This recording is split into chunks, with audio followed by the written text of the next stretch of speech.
ఈరోజు మన encounter news నేను మీ కే విజయ భాస్కర్.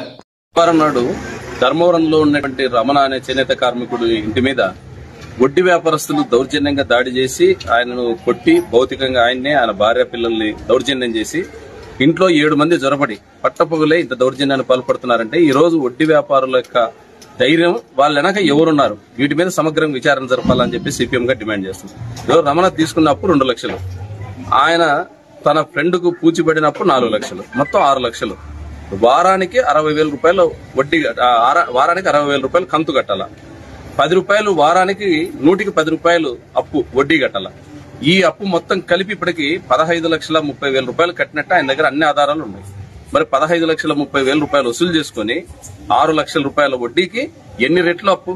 ఈ ప్రపంచంలో ఇప్పుడు ఇంత వడ్డీ కట్టిన పుణ్యాత్ముడు ఈ ప్రపంచం మొత్తంలో ఎక్కడ దొరకదు.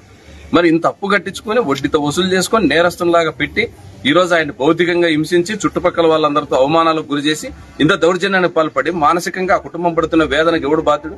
అందుకనే ప్రభుత్వాన్ని అడుగుతున్నాం. ఇప్పుడు కేసు పెట్టినాం, ఇంకా విచారణలో ముద్దాయిలు దొరకలేదు. అసలు ఇలానా ఇబ్రహీం దావుదివా ఇతర దేశాల్లో దాచిపెట్టుకోవడానికి? ఎందుకు దొరకరు?